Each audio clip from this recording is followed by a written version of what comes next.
जय श्री कृष्ण। ज्ञान सागर बाय बिजल पुरोहित में आप सभी का स्वागत है। आज मैं आपको सुनाऊंगी दुर्गा सप्तशती का 8वां अध्याय और वो भी संपूर्ण हिंदी में। रक्त बीज वध। जिनके शरीर का वर्ण लाल है, जिनके नेत्र करुणा की हिलोरे ले रहे हैं तथा जिनके हाथों में पाश, अंकुश, बाण और धनुष शोभायमान है, अणिमा आदि सिद्धिमयी किरणों से दैदीप्यमान भवानी का मैं ध्यान करता हूँ या करती हूँ। ऋषि कहते हैं, जब काली देवी ने चंड और मुंड को मार डाला तथा बहुत सी सेनाओं का विनाश होने पर असुरराज महापराक्रमी शुंभ क्रोध से व्याकुल होकर संपूर्ण दैत्यों की सेनाओं को संग्राम के लिए तैयार होने का आदेश दिया। आज उदयुत नाम के 86 दैत्य सेनापति और कंबू नाम के 84 सेनाधीश अपनी वाहिनी से धीरे हुए अर्थात अपने अपने सैनिकों के साथ युद्ध के लिए प्रस्थान करें। 50 कोटि वीर्य, 100 द्रोम फूल के असुर सेनापति मेरी आज्ञा से सेना सहित देवी से लड़ने के लिए चले। कालवंशीय, मौर्यवंशीय और काल के उत्पन्न हुए सभी राक्षस गण हमारी आज्ञा से युद्ध के लिए सुसज्जित होकर तुरंत प्रस्थान करें। इस प्रकार सबको प्रबल आज्ञा देकर कठोर शासन करने वाले असुरों का राजा शुंभ स्वयं भी हजारों बड़ी बड़ी सेनाओं के साथ युद्ध के लिए निकल पड़ा। शुंभ की भयंकर सेना को आती देखकर चंडिका देवी ने अपने धनुष की टंकार से पृथ्वी एवं आकाश के मध्य भाग को गुंजित कर दिया। हे राजन, उसके बाद देवी के सिंह ने बड़े जोर जोर से गर्जना शुरू किया। तब अंबिका ने अपने घंटानाद से उस सिंह की गर्जना की ध्वनि को और भी बढ़ा दिया। धनुष की टंकार, सिंह का गर्जन तथा घंटे की ध्वनि प्रतिध्वनि से दशों दिशाएं गुंजित हो उठी। इन भयंकर नादों के बाद काली देवी ने अपना मुख और भी बढ़ा लिया तथा इस प्रकार विजयिनी हुई अर्थात राक्षसों के द्वारा जानी गई। उस महान भयंकर नाद को सुनकर क्रोधयुक्त दैत्य सैनिकों ने देवी, सिंह तथा काली देवी को चारों ओर से घेर लिया। हे राजन, इतने ही में सूरद्वेषी दैत्यों के नाश के लिए तथा श्रेष्ठ देवताओं के कल्याणार्थे अत्यंत बल पराक्रम से युक्त होकर ब्रह्म, शिव, कार्तिकेय, विष्णु तथा इंद्र आदि देवों की शक्तियां उनके शरीर से निकलकर उन्हीं देवी के रूप में चंडिका देवी के पास गई। जिस देवता को जो रूप, जैसे वेशभूषा और जैसा वाहन है, उसी रूप में उनकी शक्तियां दैत्यों से युद्ध लड़ने के लिए आई।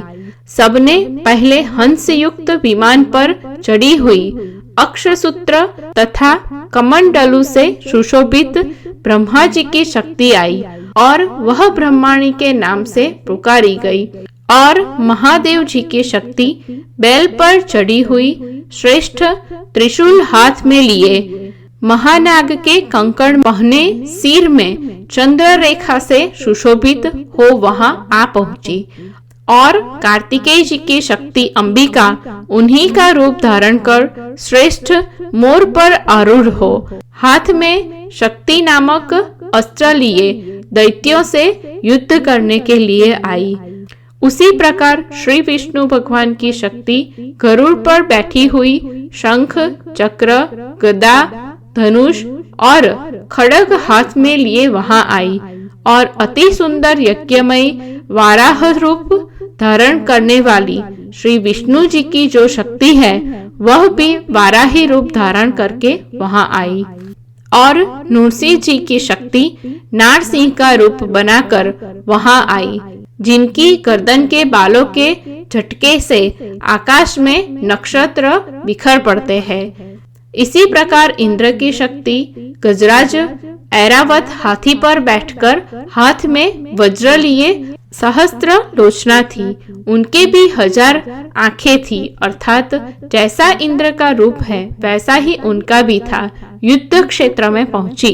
तदंतर उस देव शक्तियों से घिरे हुए शिवजी ने चंडिका से कहा कि तुम मेरी प्रसन्नता के लिए शीघ्र ही इन असुरों का विनाश करो।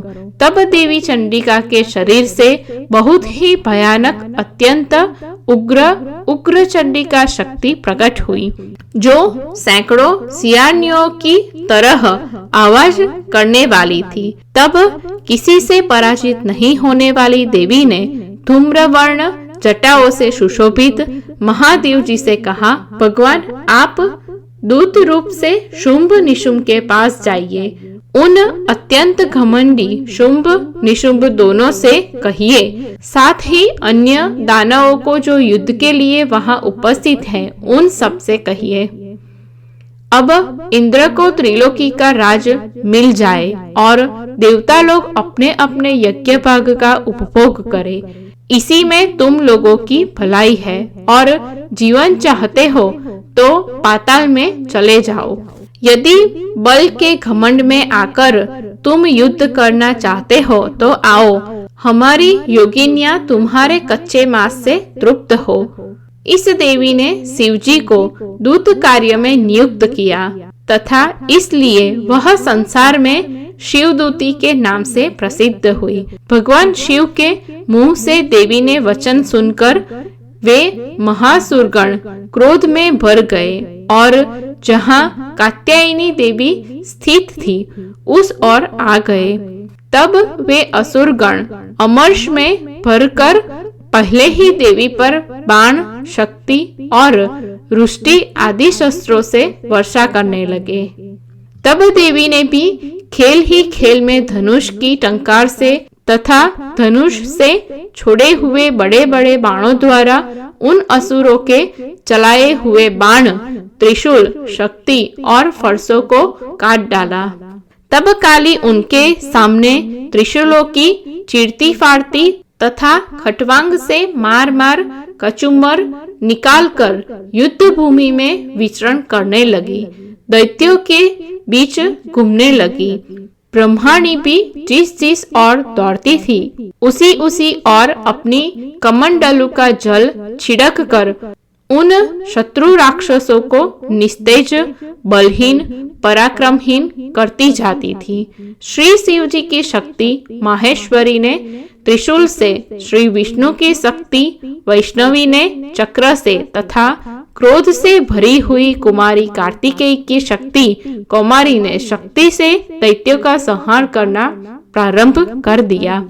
इंद्र की शक्ति इंद्राणी या ऐन्द्री के वज्र प्रहार से विदीर्ण होकर सैकड़ों दैत्य तथा दानव खून की धार बहते हुए पृथ्वी पर गिर पड़े।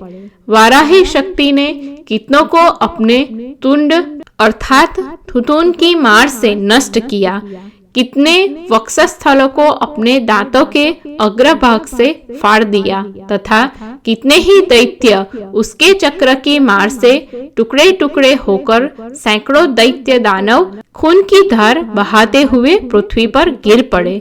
नरसिंह शक्ति नारसिंही अपने नखों से कितने ही दैत्यों को फाड़ फाड़ कर खाती थी और अपने सिंहनाद से अर्थात गर्जना के शब्दों से दशों दिशाओं को गुंजाती हुई रक्षक क्षेत्र में विचरने लगी, घूमने लगी।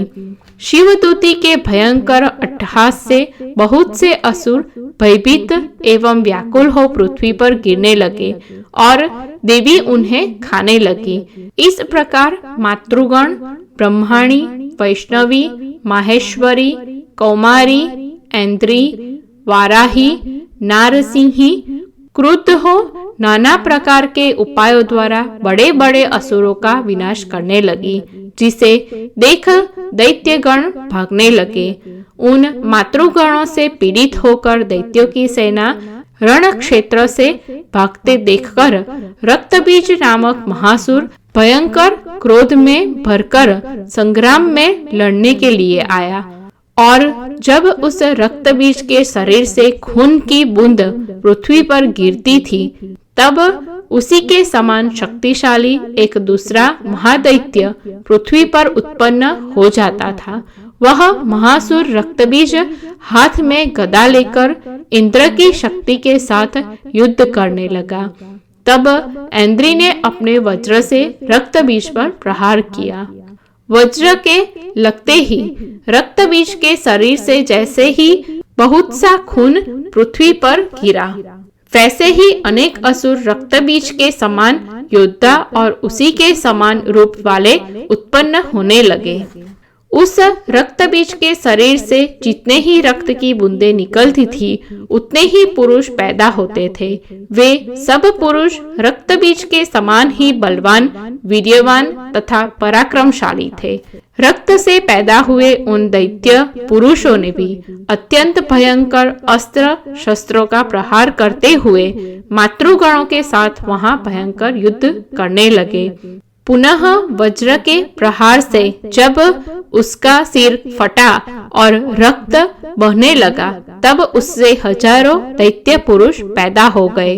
वैष्णवी देवी ने युद्ध में रक्तबीज पर चक्र से प्रहार किया तथा इंद्र शक्ति ने उस दैत्य सेनापति रक्तबीज को गदा से चोट पहुंचाई। वैष्णवी के चक्र से कट जाने पर उसके शरीर से जो खून बहा उससे हजारों रक्तबीज के समान आकार एवं पराक्रमी महादैत्य प्रकट हुए। उनके द्वारा सारा विश्व व्याप्त हो गया। उस महादैत्य रक्तबीज को कौमारी देवी ने शक्ति से, वाराही ने तलवार से और माहेश्वरी ने त्रिशूल से घायल किया। उस महादैत्य रक्तबीज ने क्रोध में भरकर गदा से सभी मातृशक्तियों पर अलग अलग प्रहार किया। देवियों द्वारा अनेक बार शक्ति और शूल के प्रहार से अनेक बार घायल होने पर उसके शरीर से खून की धारा भूमि पर गिरी। उससे भी निश्चित ही सैकड़ों दैत्य पैदा हुए। इस प्रकार रक्तबीज के खून से उत्पन्न असुरों द्वारा सारा विश्व व्याप्त हो गया, अर्थात संपूर्ण संसार असुरों से भर गया, जिसे देख देवताओं को भयंकर भय पैदा हो गया।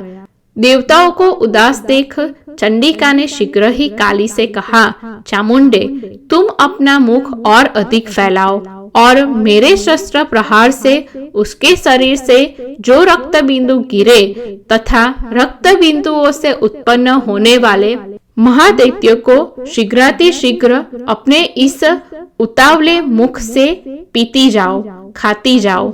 इस प्रकार रक्त से उत्पन्न होने वाले महादैत्यों को खाती हुई रणभूमि में विचरित रहो। ऐसा करने पर दैत्य रक्तहीन हो जाने पर स्वयं ही मर जाएगा।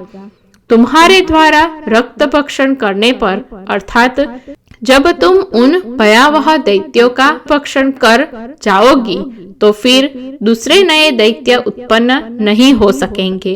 इस प्रकार काली को आज्ञा देकर चंडिका देवी ने शूल से रक्तबीज को मारा और काली ने अपने मुख से उसका खून ऊपर ही ऊपर पी लिया। तब उसने वहां चंडिका पर गदा से प्रहार किया, परंतु उस गदा प्रहार से देवी को तनिक भी कष्ट नहीं पहुंचा।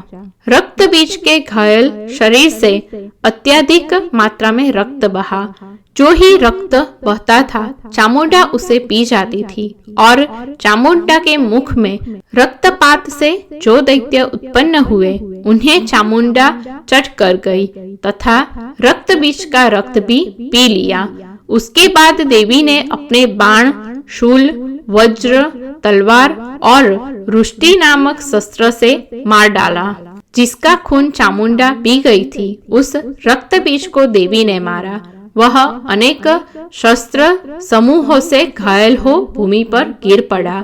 हे राजन, वह महासुर रक्तबीज आहत एवं रक्तहीन हो पृथ्वी पर मरकर गिर पड़ा। हे नृप, इससे देवताओं को अत्यधिक आनंद प्राप्त हुआ। वह मातृशक्तियां दैत्यों का रुधिर पीकर खुशी के मारे या खुशी से भरकर होकर नृत्य करने लगी। तो यह था हमारा आज का विषय और वीडियो। हमारा आज का विषय और वीडियो आपको कैसा लगा हमें जरूर बताइए, और अभी तक हमारे चैनल को सब्सक्राइब नहीं किया है तो जल्द से जल्द हमारे चैनल को सब्सक्राइब कीजिए। आप सभी का धन्यवाद। जय श्री कृष्ण, जय माता दी।